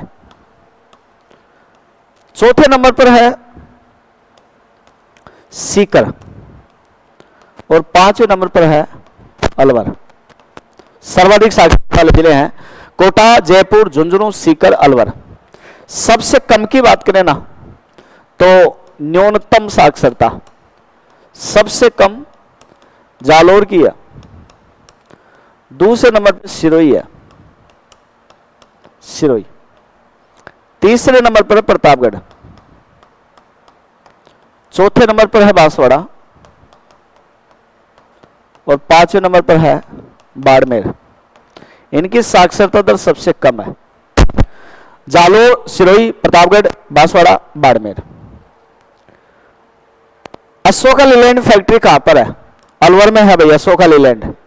ये ट्रक बनाते, ट्रक ट्रक ट्रक बनाते हैं अशोका लीलैंड, अलवर में। नेक्स्ट, खोदरीबा क्षेत्र किसके लिए प्रसिद्ध है? तांबे के लिए है। खोदरीबा अलवर में है भाई, अलवर में खोदरीबा की खान है तांबे के लिए। तांबा उत्पादन में राजस्थान का भारत में दूसरा स्थान है, दूसरा स्थान है। राजस्थान में प्रथम स्थान पर है झुंझुनू और सबसे बड़ा जो क्षेत्र है वो है खेतड़ी। ताम्र नगरी कहते हैं खेतड़ी को, ताम्र नगरी। लेकिन खोदरीबा ये भी अलवर में बड़ा क्षेत्र है, तांबा उत्पादन के लिए काफी फेमस है। अगला प्रश्न, कागदी पिकअप बांध किससे जल ग्रहण करता है? तो देखो यहां पर ये हो जाएगा माही बजाज सागर बांध। ये माही नदी पर है, माही नदी पर बांसवाड़ा में माही बजाज सागर बांध, माही बजाज सागर बांध और कागदी पिकअप बांध, दोनों के दोनों बांसवाड़ा में ही है, माही नदी पर। दोनों माही नदी पर है, बांसवाड़ा में। अगला प्रश्न, राजस्थान राज्य होटल निगम लिमिटेड की स्थापना कब की गई? बी ऑप्शन हो जाएगा 1965। राजस्थान में कौन सी मृदा क्रोमोस्टेटस उप मृदा कण का विशेष महत्व है? ऑप्शन हो जाएगा वर्टिसॉइल्स।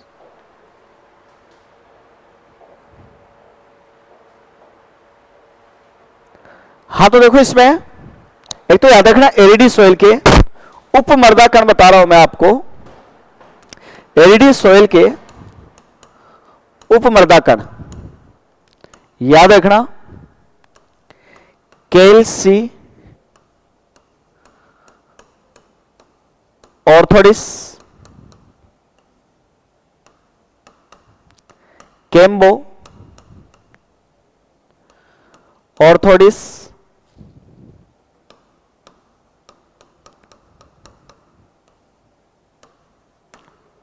सेल्ली,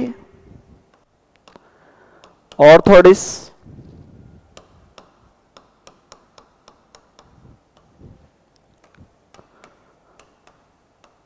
पेल्ली, ऑर्थोडिस। एरिडी सॉइल के हैं। इनसेप्टिव सॉइल बता रहा हूं,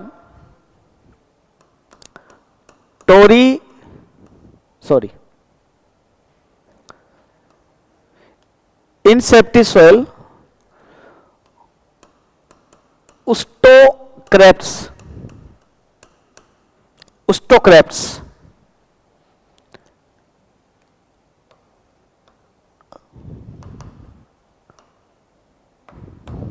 अल्फी सोइल का बता रहा हूं।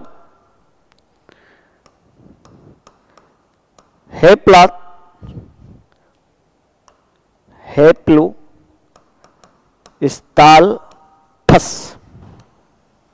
हेप्लू स्टाल्फस, ये एल्फी सोइल का उपमर्दा कण है।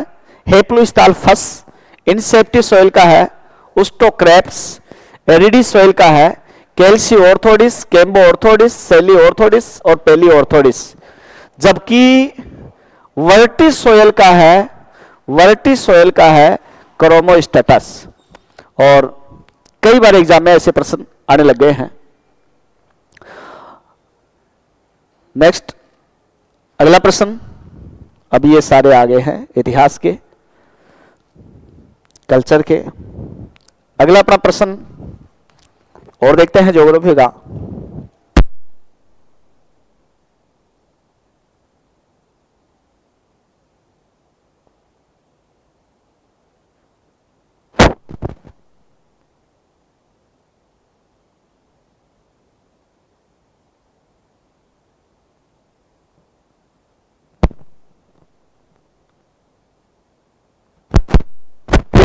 चित्तौड़गढ़ को, जबकि राजस्थान का गौरव कहते हैं चित्तौड़गढ़ को। राजस्थान का गौरव कहते हैं चित्तौड़गढ़, राजस्थान का भैंसरोडगढ़। तो ये थे अपने, फिर मिलते हैं अगली क्लास में।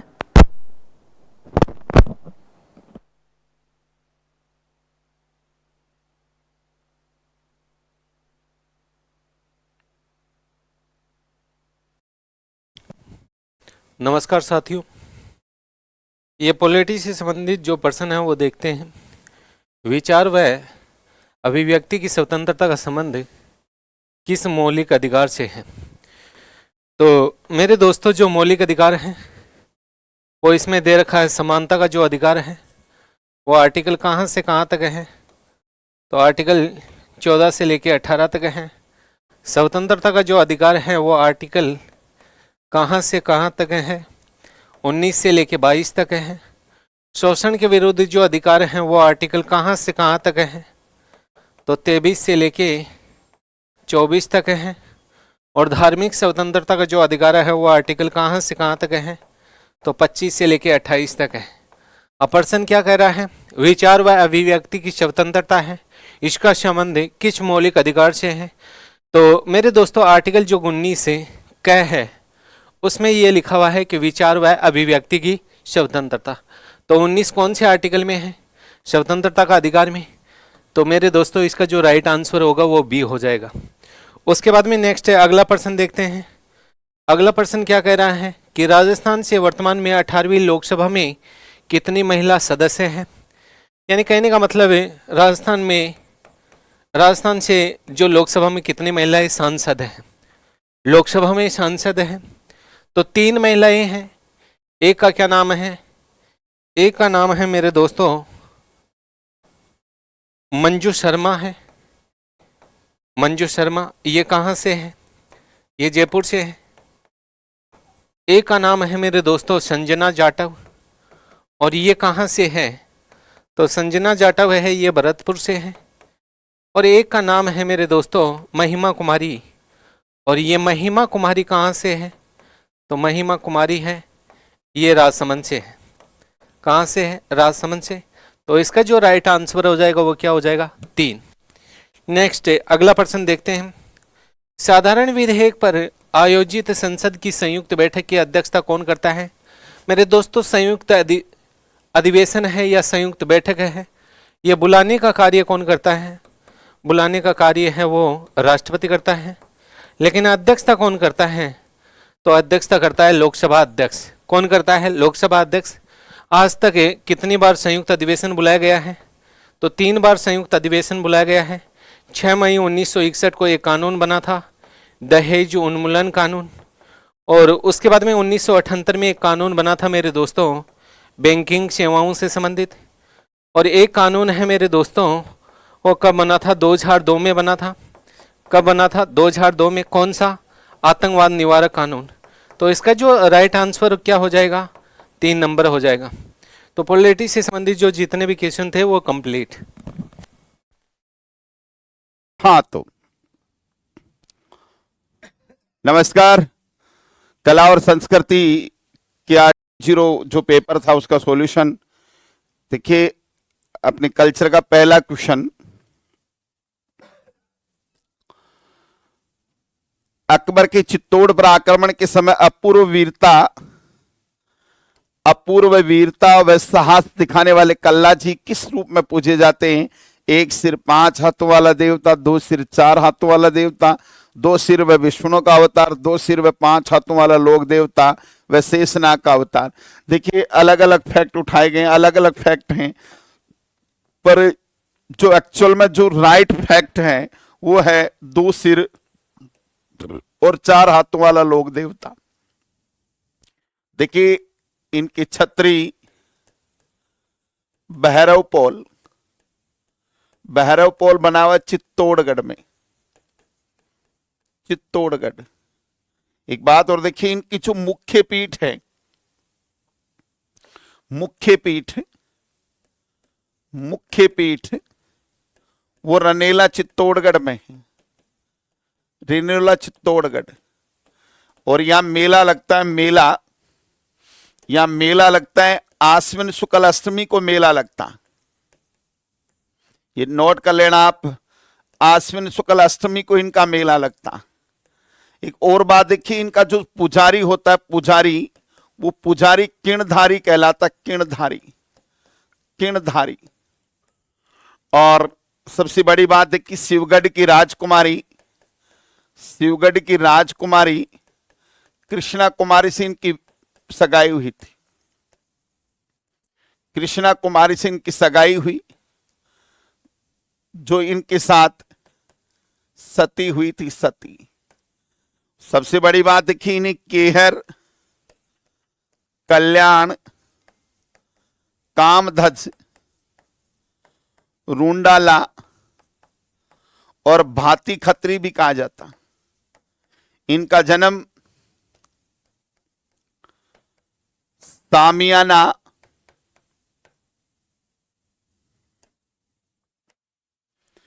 हुआ था, सामियाना मेड़ता, और इनका मंदिर सामलिया डूंगरपुर में बना हुआ है। ये सारे फैक्ट हैं कल्ला जी के बारे में। 2 सिर और 4 हाथों वाला लोक देवता, और अकबर के विरुद्ध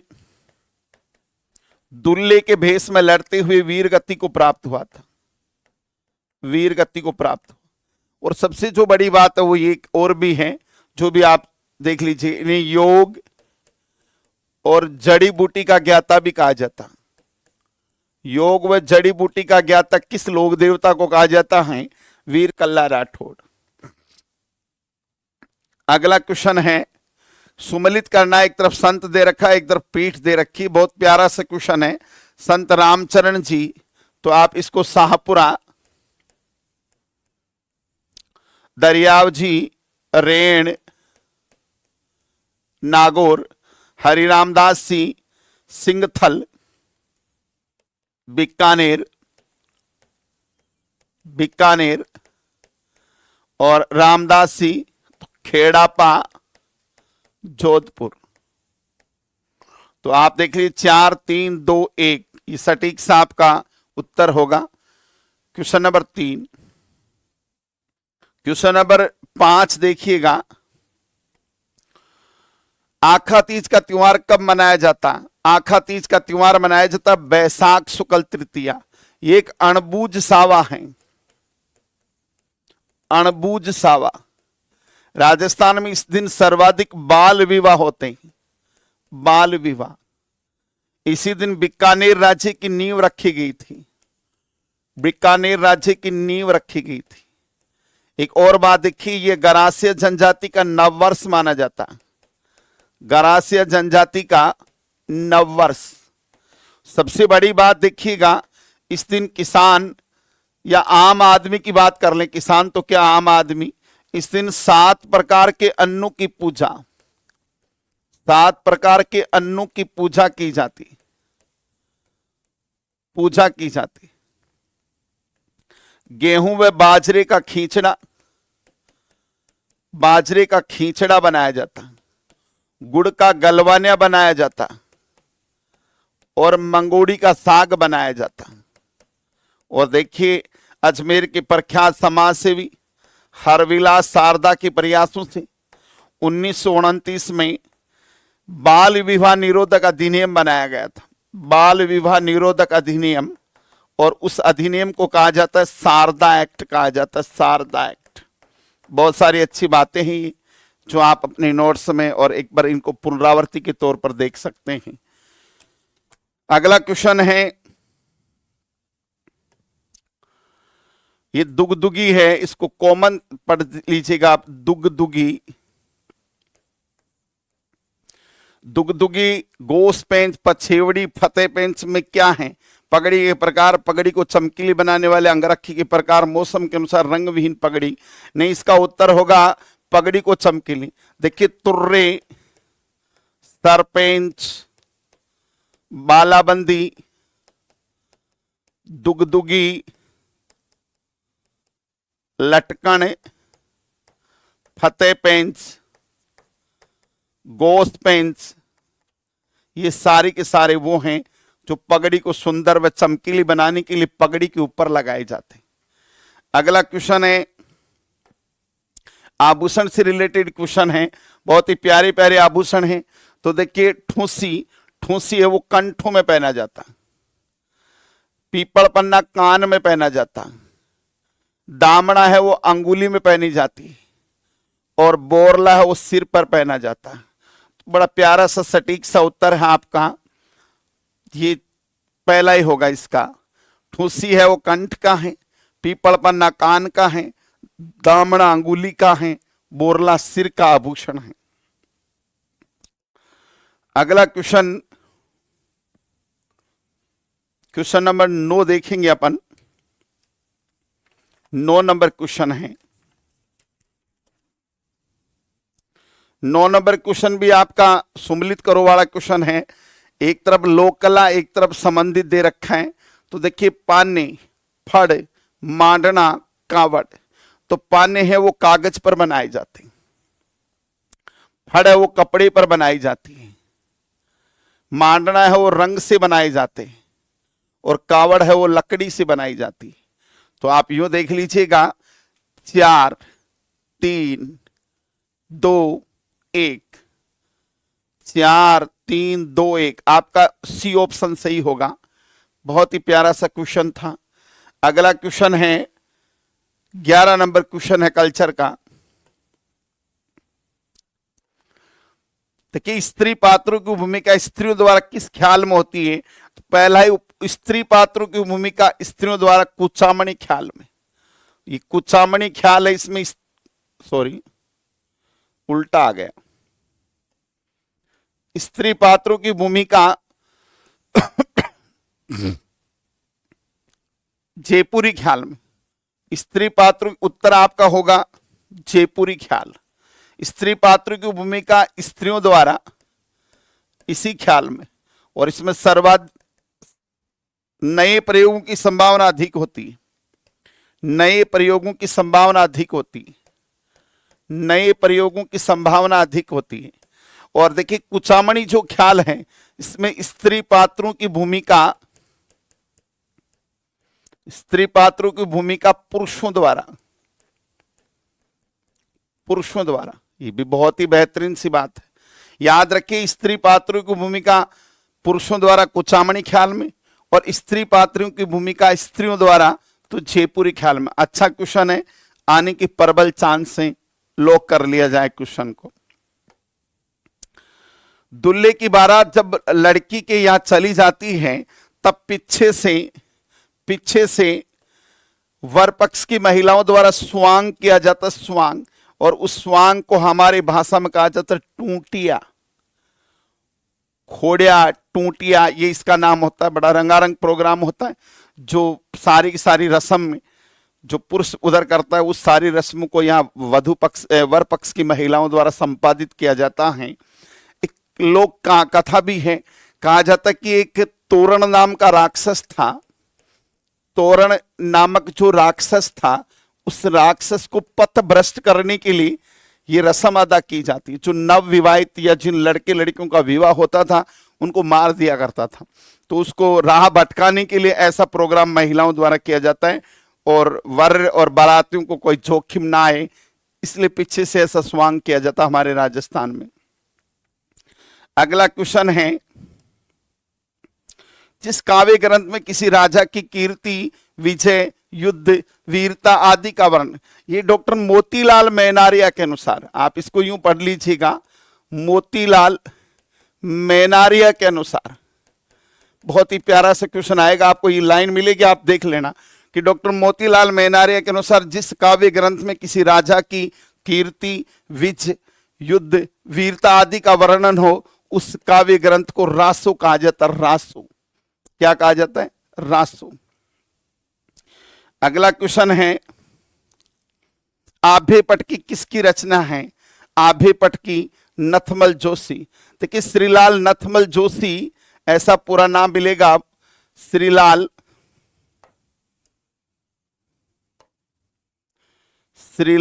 नथमल जोशी।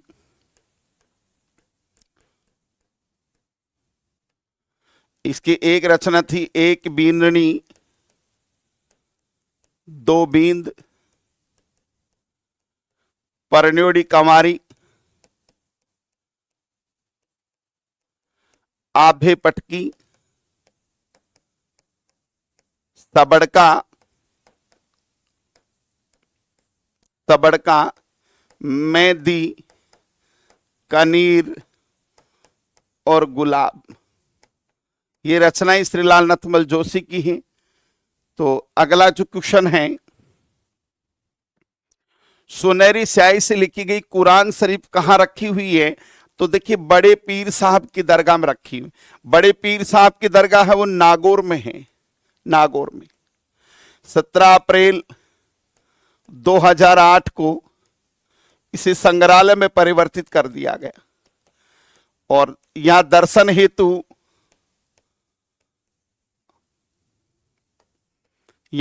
हेतु कुरान शरीफ रखी हुई, कुरान शरीफ रखी हुई, जिसे हजरत सैयद सैफुद्दीन अब्दुल जिलानी द्वारा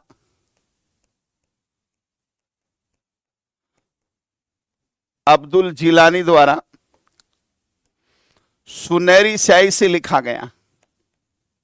बहुत ही प्यारा सा क्वेश्चन है। सुनहरी स्याही से लिखी हुई कुरान शरीफ बड़े पीर साहब की दरगाह में रखी हुई है। बड़े पीर साहब की दरगाह है वो कहां स्थित है? नागौर में स्थित है। अगला क्वेश्चन है,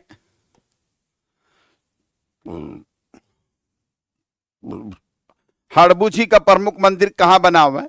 हड़बूजी का प्रमुख मंदिर, बहुत ही प्यारा सा क्वेश्चन है। हड़बूजी का मंदिर बना हुआ है बेगटी गांव। हड़बूजी की अगर बात करें तो देखिएगा ये राजस्थान के पंच पीरों में सम्मिलित है। पहली बात, पंच पीर। हड़बूजी का जन्म भूंडेल नागौर में हुआ था, भूंडेल नागौर में। ये रामदेव जी के मोसेरे भाई थे, रामदेव जी का मोसेरा भाई और राव जोधा के समकालीन थे। राव जोधा को इन्होंने आशीर्वाद दिया था और एक कटार भेंट की थी और उसी कटार के दम पर जोधा ने 1459 में जोधपुर बसाया था। और ये बेगटी गांव राव जोधा ने हड़बूजी को जागीर के रूप में प्रदान किया था और इनके मंदिर में इनकी बैलगाड़ी की पूजा की जाती। इनका वाहन सियार।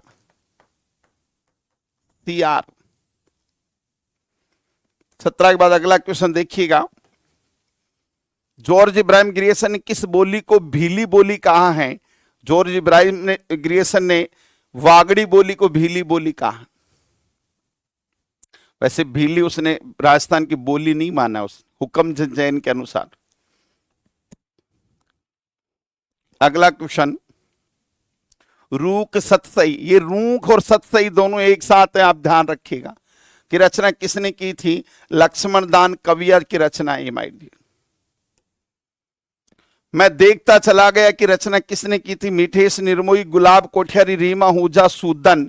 मैं देखता चला गया, मैं देखता चला गया की रचना की थी गुलाब कोठियारी ने। ये पत्रिका जो अखबार है उसके संपादक थे गुलाब कोठियारी।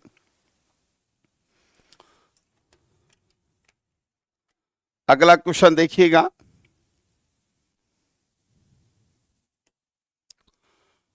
पीड़ितों का पंछीड़ा गीत किसका है? माणके लाल वर्मा, विजय सिंह पथिक, हीरालाल शास्त्री, सागरमल गोपा। बहुत ही प्यारा सा क्वेश्चन है। और पीड़ितों का पंछीड़ा, आप देखिए इसमें मैं आपको बता दूं, पंछीड़ा जो गीत है, पंछीड़ा जो गीत है, ये पंछीड़ा गीत गाया गया था माणके लाल वर्मा द्वारा मेवाड़ प्रजामंडल की स्थापना के समय। मेवाड़ प्रजामंडल की स्थापना के समय यह गीत गाया गया था जनजागृति उत्पन्न करने हेतु, जनजागृति उत्पन्न करने हेतु। और ये पंछीड़ा गीत है, ये विजय सिंह पथिक द्वारा गाया गया था। याद रखिएगा, पंछीड़ा जो गीत है वो विजय सिंह पथिक का गीत है। सॉरी, हाँ बिल्कुल सही, पीड़ितों का पंछीड़ा विजय सिंह पथिक का है और पंछीड़ा गीत माणके लाल वर्मा का।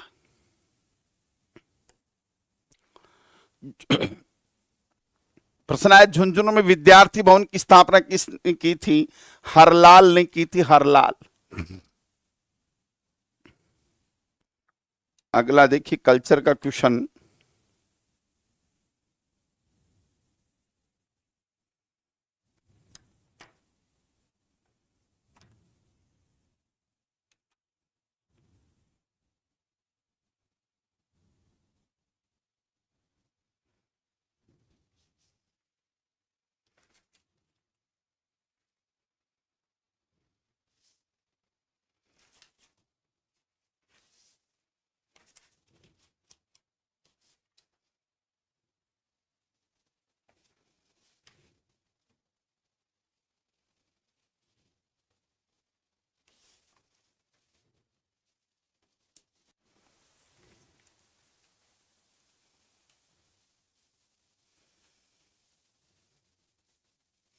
इक्यासी नंबर क्वेश्चन है,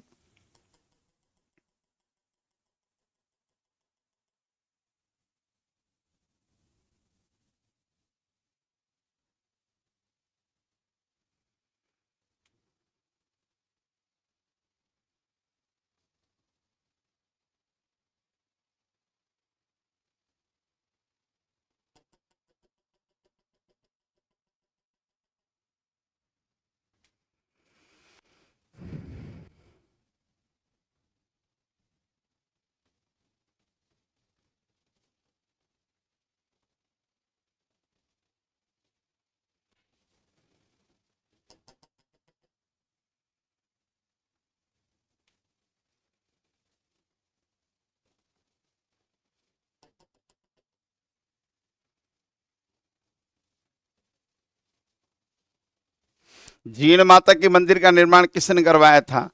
राजा मोहिल के राजा हट्टर द्वारा करवाया गया था। अगला क्वेश्चन, राजस्थान का कौन सा शहर बावड़ियों का शहर भी कहा जाता है? कुंड और बावड़ियों का शहर कहा जाता है बूंदी को, कुंड व बावड़ियों का शहर।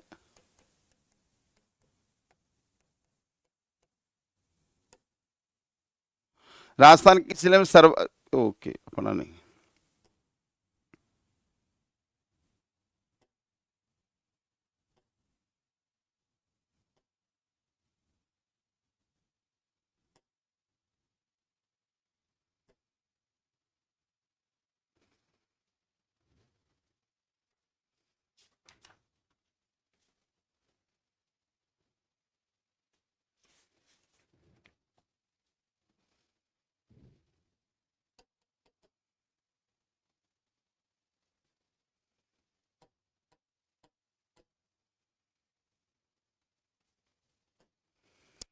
निम्न में से कौन सी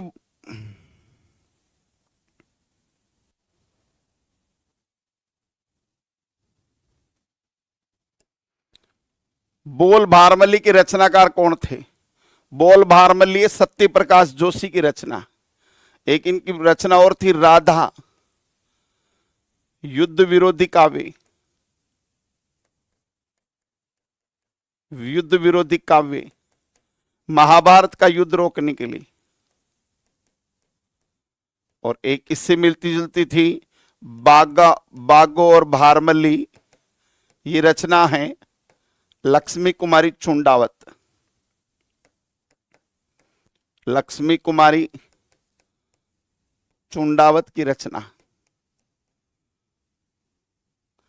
अगला क्वेश्चन देखिएगा,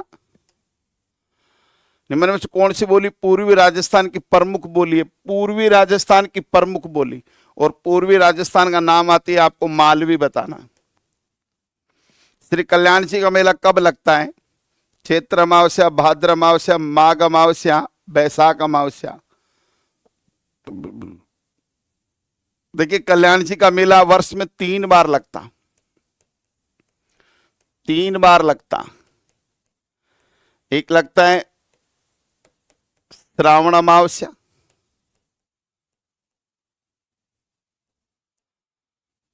पहली बात तो श्रावण है ऑप्शन में नहीं।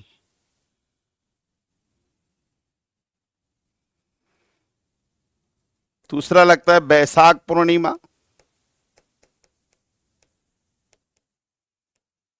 और तीसरा मेला लगता है ये भाद्र शुक्ल एकादशी। याद रखिएगा, ये आप गड़बड़ मत कर लेना, और इसमें बोनस दिया जाएगा आपको, बोनस।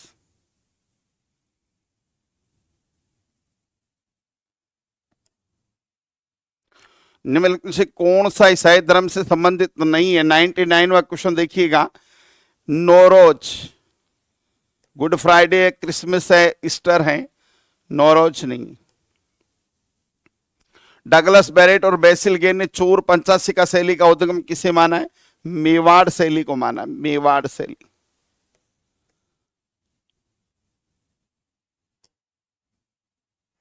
सांची को किसका अवतार माना जाता है? सांची को पार्वती का अवतार माना जाता है। राजस्थान में दुर्ग स्थापत्य कला का पहला उदाहरण किस सभ्यता से मिला? कालीबंगा सभ्यता से। राजस्थान का वेलोर किसे कहा जाता है? भैंसरोडगढ़ को कहा जाता है। नटनियों की हवेली कहां स्थित है?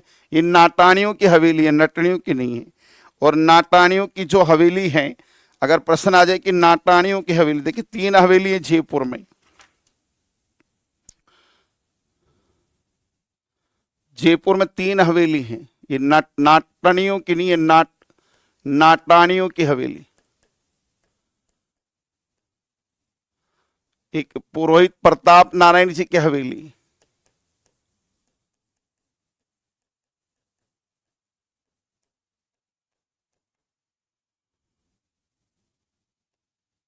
जयपुर में। 105 वालर नृत्य स्त्री पुरुष दोनों द्वारा किया जाता है। इसे गरासिया जनजाति का घूमर कहा जाता है। इसमें कोई वाद्य यंत्र नहीं होता।